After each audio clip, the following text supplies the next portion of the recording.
Well, here we are at the BYD Zhengzhou all-terrain racetrack. This place is a motorsports park. It's got sand dunes, it's got off-roading park, it's got a racetrack. I'm sure you can see these cars behind me. So we're going to check out what this has to offer, and I'm super excited to get started. Let's go! BYD opened this massive facility in August 2025 in Henan province at the southern end of China's famous Yellow River. It cost a reported 5 billion Chinese yuan, that's about $680 million US dollars, and it offers a collection of driving experiences and different stations like low friction ring, a kick plate exercise, the dynamic paddock, a little racetrack, an off-road park, and even the world's biggest man-made sand dune. So as you can see, plenty to see and do here, but let's start the day with a bit of good old-fashioned drifting. What you're seeing here is China's first 44-meter diameter circular track with a low-friction surface. There's 30,000 smooth bricks underneath, and it's paired with a 3mm water covering surface. This makes sure that there's a smooth friction coefficient so that it simulates ice and snow, and it makes it easy to drift at low speed. Of course, if you're a pro like these guys, you don't need the low-friction surface. You can do it on good old tarmac. And I kind of wish I was having a go right now, but it's sure putting me in the mood for more. Okay, time for some good old-fashioned loss of control. That's an icy surface over there, simulated ice. You can see it's wetted down. It's supposed to feel like snow. And there's a little kick plate over there that pushes the tail of the car in one direction or another. We don't know which one, and we're supposed to avoid these walls of waters. The whole point here is to see what happens if you have ESC or electronic stability control switched on, and what the car feels like with it switched off. Let's go see. Okay, first crack. ESC on is going to save my bacon here. I'm sure it's going to make it a lot easier here. But yeah, let's see. Oh, okay, barely had to do any work on the wheel, and the car more or less caught itself. Just a little bit of counter steer, going straight again. All right, let's go. No ESC, and I'll get up to speed and see what happens here. Oh. Okay, big kick there, and just a little bit more work to do on the wheel. But I think I managed to catch it.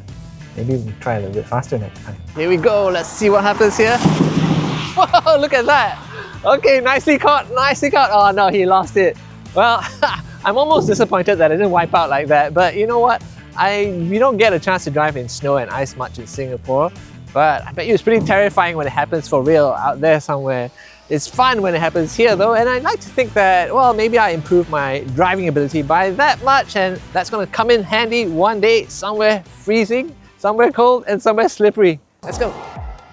Okay, as you can see, what's behind me is the 15,000 square meter dynamic paddock, and that's huge. It's nearly 4 acres, so they can do whatever they want with this place, right? And you can see they've set out a whole bunch of cones for us today for a little gymkhana. But they can do things like the slalom, they can do the elk test, and there's even a little area where they've set out a parking demonstration for some of BYD's more advanced parking systems. So the whole idea is to get closer to the cars and their technology, but also to get to push the cars a little bit more to the limit. But there is a wider point to all this. After this motorsport park is complete, or now that it's complete, BYD is working on 2 more. The company is actually going to collaborate with China's Motorsport Federation to try and expose at least 1 million people to high-performance driving and try to find 100 racing drivers. Well, it's probably a bit too late for me, but well, let's see how much fun I can have now anyway.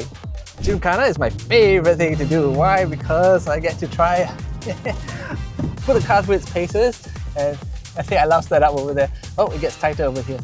Wrong line, but never mind, let's go. Well, it's always quite tricky to see which way the cones are going, but it's brake hard for this tight corner here. Let's do this classic slalom.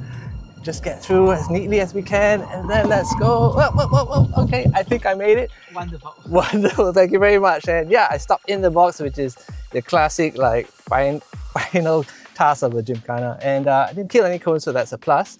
And I'm just getting a good idea of what this car's like on the limit, which is the whole idea of doing it on the track instead of doing it out on the road. Are you seeing this thing? I mean, it's a height of a 10-story building. This is a sand dune, and it's apparently got the Guinness World Record for being the biggest man-made one. Man, that was crazy. I mean, there was this function power B5, and it just went all the way up like this, and then it did a U-turn and everything. It actually looked terrifying from the outside, and I'm pretty sure I don't want to go for a ride like that. Just as well, they didn't let us give it a try, because imagine being at the top of that, doing something wrong, and then tumbling down to the bottom. But it just goes to show you don't have to go to the UAE to get a bit of sand dune experience. Okay, time to get muddy now. There is an off-roading section in this park and there are apparently 27 different scenarios and they range from sort of beginner level to hardcore. And the car they've given me to tackle this course is the Bao B8, otherwise known as the Denza B8. So I guess we'll be doing hardcore then. The B8 is a plug-in hybrid electric vehicle. It's got a 2-litre turbo engine as well as motors driving the front and rear axles. The system output is 700 kilowatts, so that's more than 900 horsepower. And this thing weighs more than 3.3 tons. It does have double wishbones up front and a multi-link rear suspension system. It does have active hydraulic suspension. It's got front and rear diff locks as well as a center diff lock, and it does have tough body-on-frame construction. So it is powerful and it is well equipped. But is it any good off-road? Okay, so now I'm just trying the comfort of the suspension because I'm going over all these little humps and being shaken around, but I have to say that off-roading is a rugged business, so I don't mind being shaken around a little bit. I have to say I'm not really one for off-roading, but when you're in somebody else's car and you're in a place like this, it can be a lot of fun just to see what the car can do. So now we're going to go up a side slope and we want to get closer to the edge. This car is now at about maybe 16 degrees and it already feels pretty violent actually, but I have to say it's capable of 35 degrees before it rolls over. So I'm plenty of margin of safety here. And let's do the other side now. And again, I think we want to be as close to the edge as possible, but it's easy to do because look at this camera here. I can see exactly where my wheels are and what they're doing. So camera technology, I would say for the win. Yeah, okay, it's a nice little warm up here. I'm not sort of losing my lunch or anything yet. Okay, now steep hill here. I expect this is going to be no problem for this car. Do we need low range here? Yeah. Yeah. Okay, so let's oops, sorry. No. Yeah, please. Okay, do we press this? Creeping mode. Creeping mode, okay. Yeah. Okay. Okay. So we're gonna go in low range. No. Oh, I see. Yeah. Okay, so I take my feet off the accelerator and the car creeps up the hill by itself. I see, okay. That's interesting. So it's really just sort of crawling up this incline and I didn't have to step on the accelerator. So it does all that for you, otherwise you would have to be very smooth. Okay, and now we have hill descent control, which is the opposite. Okay, so no braking. Stop. Okay, again, no brakes, just let the car crawl down by itself. It's just going down at 2 kilometers an hour.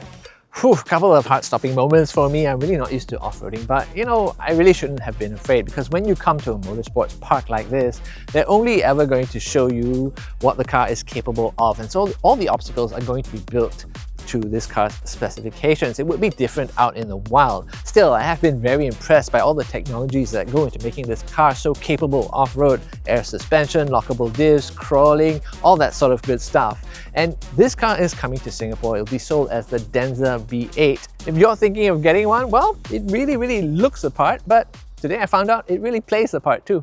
Okay, I don't want to sulk, but I'm bitterly disappointed because I'm about to do the racetrack experience. And usually it's with a Yangwang U9, that's the 4-motor supercar with 1,288 horsepower, but some idiot have crashed the car. So what we have today instead is the Denza Z9 GT. Guess I shouldn't be too disappointed because this is pretty quick as well. Oh well, let's go on track and see what it can do. The combined system output for this car is 960 horsepower and that's enough to launch it from 0 to 100 in 3.4 seconds. And yes, it is coming to Singapore. Of course, you're not going to be able to take it to its full potential down Orchard Road, so I can't wait to try it out here. Could this be China's Porsche Panamera? The 1.8 kilometer track has 9 corners and a 550 meter straight, and that allows you to test the acceleration away from the watchful eye of the police. And of course, the corners are there for you to test out the agility of the cars. Okay, time to change drivers now, and that was my 3 laps in the Denza Z9 GT. I mean, racetracks have a way of making cars feel slow, and this car doesn't feel slow, but I would say it's a bit of a gentle creature on the track. They've put out all these cones to tell us where to brake, where to turn in and so on, and apparently those cones were for the Yangwang U9, so I ended up braking very early in this car because I wasn't going nearly as fast as I would have been in the U9. Well, I do have a new respect for this car. It is heavy, but it sort of slims down on the track, and it's kind of easy to drive fast. Is it exciting? Well, I'm not going to say it is because it is electric after all. It was very quiet and you don't really feel the speed. So yeah, I think I have to come back and try the U9. What a long and interesting day for me driving all these BYDs and Denzas. Highlights have got to include that crazy sand dune. The off-roading section was surprisingly fun, but I think a real favourite of mine was this kick plate exercise over here, just trying to control this car. If you want to have a go yourself, well, the basic packages here start at 599 RMB. That's about 82 American dollars. But that's only for passenger rides. If you want to get behind the wheel yourself, then the price starts at 1,599 and up. And that does include some saddle time behind the wheel of the amazing Yangwang U9. Yes, I gotta say, I'm still bitterly disappointed that I didn't get to drive that car today. But I guess it's just a reason for me to come back. Hey, but what do you guys think? Would you make the trek all the way here to this part of China just to try out these cars? I really want to know. But for it, that's it from me. Thanks for watching this video. See you again.